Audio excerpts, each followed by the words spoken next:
Hello चकी lovers, स्वागत है आपका वाइपर एक्सप्लेन चैनल पर। और आज हम देखेंगे चकी टीवी सीरीज के एपिसोड नंबर 6 को। ये एपिसोड अभी तक का बेस्ट एपिसोड होने वाला है हम फैंस के लिए, क्योंकि इसमें हमारे फेवरेट कैरेक्टर्स एंडी और काइल रिटर्न करने वाले हैं। साथ ही चकी इस एपिसोड में ऐसे कैरेक्टर को मारेगा जो कि आप सोच भी नहीं सकते। तो चलिए शुरू करते हैं एपिसोड नंबर 6 को बिना किसी देरी के, जिसका नाम है केप क्विर। एपिसोड की शुरुआत में हमें अब तक की कहानी का रिकैप दिखाया जाता है। तो अगर आपने मेरी चाइल्ड्स प्ले वाली वीडियोस और पिछले एपिसोड्स अभी तक नहीं देखे हैं तो पहले उन्हें जरूर देख लीजिए, नहीं तो इस एपिसोड में आपको कई सारी चीजें समझ नहीं आएगी। उनकी लिंक आपको डिस्क्रिप्शन में मिल जाएगी। तो एपिसोड की शुरुआत होती है एंडी बार्कली और उसकी फोस्टर सिस्टर काइल से। इन दोनों को हमने चाइल्ड्स प्ले 1, 2 और कल्ट ऑफ चकी में देखा था। ये दोनों एक घर में झूठ बोलकर जाते हैं कि वो यहाँ उनकी जनगणना करने आए हैं। ये दोनों यहाँ की फैमिली से कुछ सवाल पूछते हैं और फिर एंडी कुछ अजीब सवाल करने लगता है, जैसे इनके घर में पिछले कुछ दिनों में कोई हादसा हुआ है या नहीं। इसके बाद वो उनकी डॉटर से कहता है कि वो अपनी सारी डॉल्स हमें लाकर दिखाए। उसके पेरेंट्स को ये बात काफी अजीब लगती है कि जनगणना वाले डॉल्स के बारे में क्यों पूछ रहे हैं। काइल कोई बहाना बनाते हुए कहती है, सब जानना है इस को, हरामी कहीं का। उनकी बेटी अपनी सारी डॉल्स इन्हें लाकर दिखाती है, जिनमें एक गुड गाय डॉल भी थी और इसमें भी चकी की आत्मा है। बल्कि ये वाला चकी डॉल हमने पहले भी देखा है। ये डॉल कल्ट ऑफ चकी में भी था, जहां उसका एक हाथ थोड़ा जल गया था और यही करने एंडी और काइल निकले हैं। वो उन सभी डॉल्स को हंट कर रहे थे जो हमने कल्ट ऑफ चकी में देखे थे, या जिनमें चकी की आत्मा है। चकी भी एंडी को पहचान गया था और वो उस लड़की को चाकू मारने ही वाला था कि तभी एंडी सीधा चकी के सर में गोली मार देता है। ये देखकर पूरी फैमिली बहुत डर जाती है और फिर एंडी और काइल दोनों मिलकर चकी को गोलियों से भून देते हैं, जिससे ये डॉल मारा जाता है। इसके बाद वो इस फैमिली को कुछ एक्सप्लेन किए बिना ही यहाँ से भाग निकलते हैं।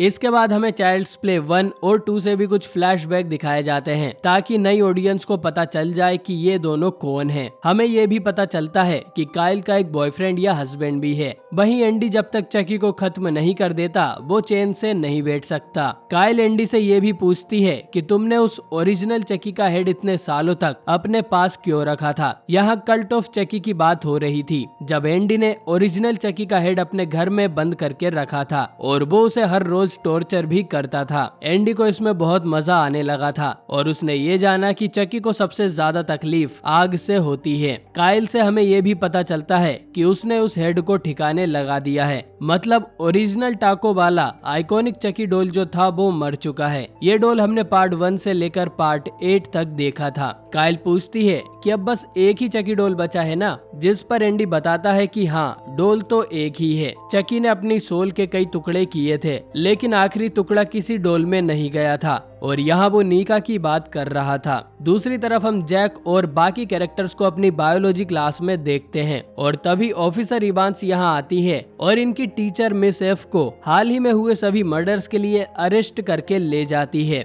ये जानकर सभी चौंक जाते हैं। डेविन और लेक्सी इवान से कहते हैं कि वो मर्डर्स मिस एफ ने नहीं किए हैं, लेकिन उन बच्चों की बात पर कोई ध्यान नहीं देता। फिर वो तीनों डिस्कस करते हैं और लेक्सी कहती है कि जरूर टॉमी डॉल ही चकी है, क्योंकि वो मेरे घर से गायब हो गया है। और तीनों डिसाइड करते हैं कि वो जल्द से जल्द उसे ढूंढकर मार देंगे। तभी डेविन बोलता है कि हमें एंडी बार्कली की मदद लेनी चाहिए। वो ही है जो चकी के बारे में सब कुछ जानता है और अभी तक जिंदा बचा हुआ है। इधर हैकेनसैक होटल में हम चार्ल्स और टिफनी को देखते हैं, जहां टिफनी एक डेड बॉडी को अपने बैग में डालकर ठिकाने लगाने की कोशिश कर रही थी। और हमने ब्राइड ऑफ चकी में देखा था कि टिफनी अपने विक्टिम्स की लाश को ऐसे ही ठिकाने लगाती है। चकी और टिफनी में फिर से थोड़ी नोकझोंक होती है, जिसमें वो टिफनी से कहता है कि उसे बॉडी के टुकड़े टुकड़े करके बैग में डालना चाहिए, जिससे वो पूरी तरह फिट हो जाए। टिफनी जैसे ही बॉडी का हाथ काटती है तो उसके खून के छींटे चार्ल्स के चेहरे पर जा गिरते हैं, जिससे उसे फिर से कुछ होता है और नीका वापस अपनी बॉडी में आ जाती है। जिसका मतलब साफ है कि जब भी चार्ल्स ब्लड देखेगा, नीका वापस अपनी बॉडी पर कंट्रोल पा लेगी।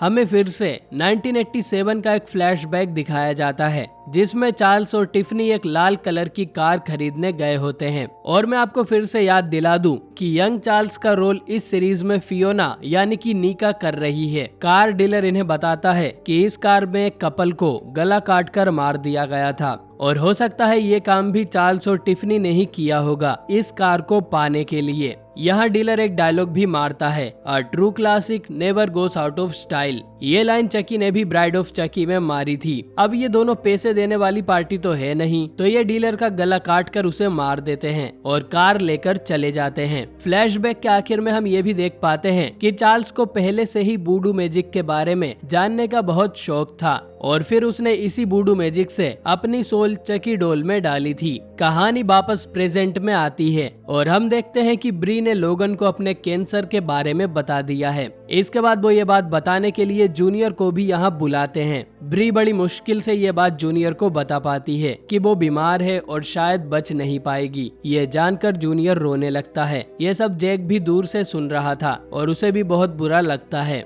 हम फिर से होटल में चार्ल्स और टिफनी को देखते हैं जो पोकर खेल रहे थे, लेकिन असल में ये चार्ल्स नहीं नीका ही थी जो कि अभी के लिए चार्ल्स होने का नाटक कर रही थी, क्योंकि वो पैरालाइज्ड है तो यहाँ से भाग भी नहीं सकती। लेकिन टिफनी एक बहुत ही चालाक औरत है और वो जान जाती है कि ये चार्ल्स नहीं बल्कि नीका है। उसने ये कंफर्म करने के लिए नीका के पैर में चाकू भी मार दिया था, क्योंकि नीका पैरालाइज्ड है तो उसे कुछ फील नहीं हुआ। वहीं अगर ये चार्ल्स होता तो चिल्ला देता। टिफनी रिवील करती है कि असल में उसे चकी से ज्यादा नीका पसंद है। हमने देखा ही है कि चकी और टिफनी के बीच काफी टॉक्सिक रिलेशन है, लेकिन जब चकी नीका की बॉडी में आया तो टिफनी को नीका से प्यार हो गया और अब वो अपनी सारी जिंदगी नीका के साथ रहना चाहती है। बल्कि उसने उन दोनों के लिए यही हैकेनसेक में एक घर भी ले लिया है। बस अब हमें ये पता लगाना है कि हम चकी को तुम्हारी बॉडी से हमेशा के लिए कैसे निकालें। इतना कहकर टिफनी नीका के सर में मार के उसे बेहोश कर देती है। इधर लेक्सी के घर डेविन और जैक एंडी को सोशल मीडिया पर ढूंढ रहे होते हैं। तभी जूनियर यहाँ आता है और लेक्सी को अपनी मदर के बारे में बताता है, लेकिन वो नोटिस करता है कि लेक्सी का ध्यान जूनियर की बातों पर था ही नहीं। इससे जूनियर को बहुत बुरा लगता है और वो लेक्सी से ब्रेकअप करके वहाँ से चला जाता है। लेक्सी उसे रोकने की कोशिश करती है लेकिन वो नहीं सुनता। इधर जैक को एंडी का नंबर मिल जाता है और वो उसे कॉल करता है। एंडी कहता है कि तुम बहुत लकी हो कि तुम्हें चकी के बारे में पता है और तुम अभी तक जिंदा हो। तुम किसी को भी चकी के बारे में मत बताना वरना वो तुम्हें पागल समझेंगे। जैक पूछता है कि हम चकी को कैसे ढूंढे। एंडी बोलता है कि तुम्हें उसे ढूंढने की जरूरत नहीं है, वो तुम्हें ढूंढते हुए खुद आएगा या फिर वो तुम्हारे अपनों पर अटैक करेगा। तुम संभल कर रहना, हम वहाँ आ रहे हैं। इधर टिफनी अपने उस नए घर में आ जाती है और ये और किसी का नहीं बल्कि चार्ल्स का ही घर है। उसके पेरेंट्स के मर्डर के बाद से ही ये खाली पड़ा है। टिफनी के लिए यहाँ एक पार्सल भी आया था जिसमें टिफनी ने ही कुछ ऑनलाइन ऑर्डर किया था। मुझे जहाँ तक लगता है इसमें एक नया गुड गाय डॉल है और टिफनी चार्ल्स की आत्मा नीका से निकाल कर इसमें डाल देगी, या हो सकता है इसमें वो टिफनी वाली डॉल हो। खैर टिफनी नीका को भी यहाँ बांध कर लाई हुई थी।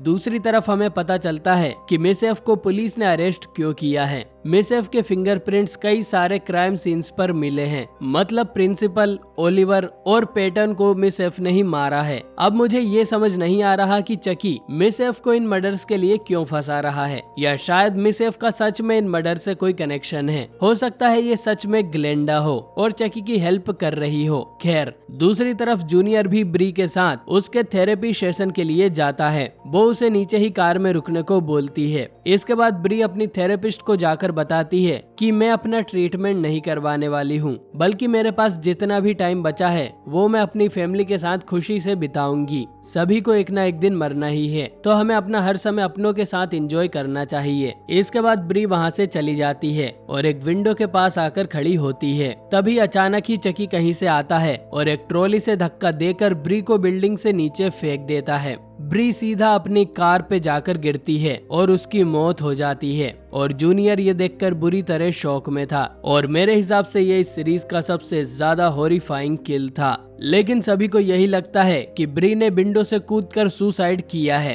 थेरेपिस्ट भी लोगन को बताती है कि ब्री ने हार मान ली थी और ट्रीटमेंट करवाने से भी मना कर दिया था, लेकिन वो आप सभी को बहुत प्यार करती थी। इसके बाद लोगन थेरेपिस्ट को यहाँ से भगा देता है। जैक जूनियर से बोलता है कि ब्री ने सुसाइड नहीं किया, जूनियर उससे बोलता है कि मुझसे दूर रहो, तुम्हारे आने से पहले सब कुछ ठीक था। इधर शाम को इवांस डेविन को आकर बताती है कि उसकी आज नाइट शिफ्ट है और क्योंकि बाहर कर्फ्यू लगा हुआ है तो तुम घर में ही रहना। वो उसे सॉरी भी बोलती है जैक पर शक करने के लिए। डेविन फाइनली एडमिट करते हुए बोलता है कि वो जैक को लाइक करता है। डेविन की मदर को नहीं पता था कि वो गे है और वो उसे कहती है Why are you gay?